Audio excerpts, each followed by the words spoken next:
नमस्कार, तो जनता लाइव देख रहे हैं आप और मैं हूं आपके साथ पूजा। इस वक्त हम मौजूद हैं दिल्ली के जंतर मंतर पर, जहां से आज विस्थापन के खिलाफ और जो लोगों के घर जिस तरीके से एक के बाद एक बुलडोज किए जा रहे हैं उसके खिलाफ ये तमाम लोग आज एकत्रित हुए हैं, जिन्हें इस बात का डर है कि हो सकता है इनमें से ज़्यादातर वो लोग हैं जिनके घर या तो बुलडोज कर दिए गए हैं, कई वो लोग हैं जो नोटिस आने के बाद इस डर में जी रहे हैं कि अगली बारी अब उनकी हो सकती है।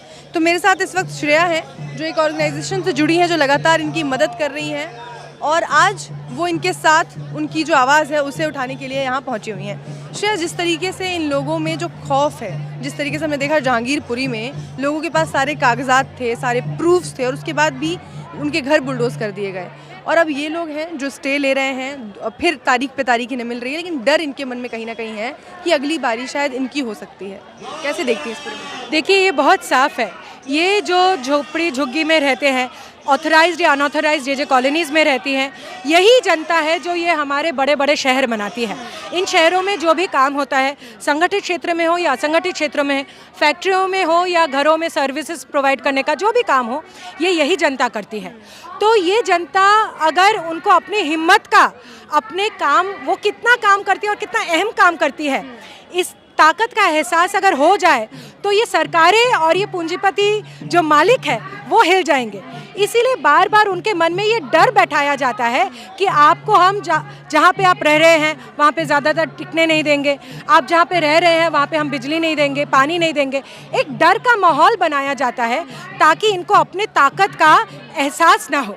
यही है बुलडोज़र राज जो चल रहा है कि घरों को उजाड़ो, फिर 2 साल बाद कहीं पे बसाओ, फिर वहाँ पे 6 महीने रह गए तो फिर कहीं और बसाओ, वहाँ पे 4 साल रह गए तो कहीं और बसाओ। उनको शहर छुड़वाया नहीं जाता है, शहर या शहर के आसपास रख दिया जाता है ताकि वो काम भी करे, शहर भी चले, मगर उनमें हमेशा एक डर भी बैठा रहे ताकि वो अपनी ताकत का, अपने सामूहिक ताकत का एहसास ना हो। लेकिन जिस सरकार की बात हम इस वक्त कर रहे हैं, मोदी सरकार की, उनके बारे में ये कहना, उनका तो नारा है सबका साथ सबका विकास। आप देखिए, अभी भी अपने काम पे वो अडिग है, अभी भी राजपथ का नाम कर्तव्य पथ कर दिया उन्होंने। उनके नारे से पता चलता है कि वो कितने कर्तव्य परायण हैं। देखिए, नाम और नारे तो आप भी लगाएं, मैं भी लगाऊं, मगर ज़मीनी हाल क्या है उससे हम नारों को और नाम को परखेंगे। उन्होंने कहा कि हम सभी को आवाज़ का राइट देंगे, अधिकार देंगे, जहाँ झुग्गी वही मकान बनाएंगे। उन्होंने कहा बेटी पढ़ाओ बेटी बचाओ। उन्होंने कहा कि हम रोज़गार बढ़ा देंगे।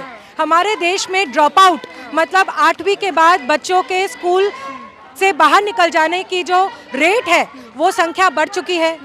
आज हमारे देश में असुरक्षा जितनी बढ़ गई है महिलाओं की, वो बढ़ गई है। रोज़गार तो कम हो ही गया है, महंगाई तो आसमान छू रही है। तो ज़मीनी जो हाल है उसके ऊपर ही हम नारों को परख सकते हैं। लेकिन श्रेया, एक चीज़ और है, मंदिरों की तादाद भी तो बढ़ी है।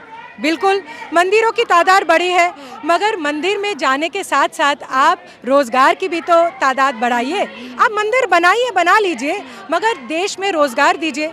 और मंदिर बनाने के नाम पे एक हिंदू को एक मुसलमान से लड़ाइए मत, क्योंकि हिंदू को भी और मुसलमान को भी आज रोज़गार देने का आपका काम है। आपका काम हिंदू और मुसलमान में झगड़ा करवाने का नहीं। आप प्रधानमंत्री हैं तो दोनों के ही हैं। लेकिन प्रधानमंत्री के देखिए, आप जिस तरीके से, मैंने कहा कि जो राजपथ है उसका नाम बदल के कर्तव्य पथ हो गया है। जब से बीजेपी सरकार आई है, पूरा ध्यान है कि जो नाम है उससे राजनीति को किस तरीके से प्रभावित किया जा सके। इसके पीछे क्या मंशा रही होगी? देखिए, नाम, अगर एक बड़े पैमाने पे पैसा खर्च किया जाता है कि नाम पर, वो नाम कैसे रोशन हो उस पर, तो एक तरीके का मीडिया पर एक प्रोजेक्शन लिया जाता है। मगर हमारे देश की ज़मीनी हालत क्या है वो तो हमारे देश के हर आम मजदूर को, आम इंसान को पता है कि आप कर्तव्य पथ नाम तो दे दिए, मगर आपका कर्तव्य था हर किसी को आवाज़ देने का, आपका कर्तव्य था हर किसी को स्थायी काम देने का, मगर ये दोनों ही कर्तव्य से आप पीछे रहे हैं। लेकिन यहाँ इस वक्त जहाँ हम खड़े हैं, यहाँ से थोड़ी ही दूरी पर नए संसद का, भव्य संसद का निर्माण हो रहा है, क्योंकि वहाँ विधायकों के बैठने के लिए जगहें कम पड़ रही हैं। और यहाँ ये वो लोग हैं जो एक कमरे में 4-4, 5-5 लोग रहते हैं, उनके भी वो कमरे सरकार को अब सुहा नहीं रहे हैं। तो इन लोगों के खिलाफ जो इस तरीके से बुलडोज़र राज जो चल रहा है और सरकार का नारा है राम राज्य का, वो अभी कितना दूर है? देखिए, राम राज्य का तो मुझे नहीं पता, वो सरकार ही बोल सकती है राम राज्य से उसका क्या मतलब है। मगर मुझे ये पता है कि जिन्होंने हमारे देश में आज़ादी के लिए बलिदान दिया था, जिन्होंने आज़ादी के लिए अपने खून और शहीद हुए थे, उनका सपना था कि हमारे देश में बस गोरों को भगाया ना जाए, मगर इस देश के जो मेहनतकश लोग हैं उसका राज बने। मैं उसका राज बनता हुआ हमारे देश में नहीं देख रही हूँ आज के समय में। एक सवाल, आखिरी सवाल आपसे लेना चाहूँगी कि निर्मला सीतारमण जब जाती हैं किसी दूसरे स्टेट में तो वहाँ जाके वो ये देखती हैं कि जो राशन की दुकानें हैं, जहाँ लोगों को राशन मिलता है, वहाँ प्रधानमंत्री की फ़ोटो क्यों नहीं है? तो कल को कहीं ऐसा ना हो कि इनकी घर अगर बन जाए, ऐसे मैं उम्मीद करती हूँ, तो वहाँ दीवारों पर, किन दीवारों पर मोदी जी की तस्वीर है, ये भी मुहैया कराई जाए। देखिए, हमारे घर में, हमारे देश में अगर सबको घर बनाने का और सबका घर बन जाए तो मोदी जी को अपने तस्वीर कम पड़ जाएंगे।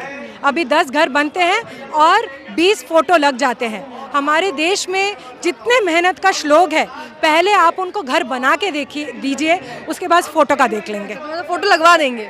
फोटो से देखिए, फोटो लगना ना लगना इससे कुछ प्यार फोटो से क्यों है कि मतलब फ्री राशन की दुकानों पे फोटो, जो प्रधानमंत्री आवास योजना है तो उसके तहत अगर घर बना है उस पे फोटो से लगाव यही इसीलिए है क्योंकि घर तो बन नहीं रहे हैं, तो जनता को जवाब कैसे दे?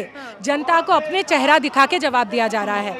अगर फोटो नहीं दिखाते तो उनको तो आंकड़े दिखाने पड़ते कि कितने घर बने, कितने स्थायी रोजगार दिए गए, कि क्या हमारे देश में जो जीडीपी बढ़ रहा है, जीडीपी बढ़ाने वाले मेहनतकश लोगों में का उस जीडीपी से क्या मुनाफा बन रहा है, ये सारे आंकड़े दिखाने पड़ते। कितना हमारा रोजगार है, कितना हमारे स्वास्थ्य पे खर्चा हो रहा है, कितना शिक्षा पे खर्चा हो रहा है, ये सारे आंकड़े तो आपको दिखाने पड़ते। ये आंकड़े आपके पास है नहीं, वो आंकड़े दिखाने से आपका नाम बदनाम होगा, तो आप फोटो दिखा रहे हो। एक इस तस्वीर के साथ एक और तस्वीर है जिसकी कल्पना लोग कर रहे हैं, 2024 की तस्वीर।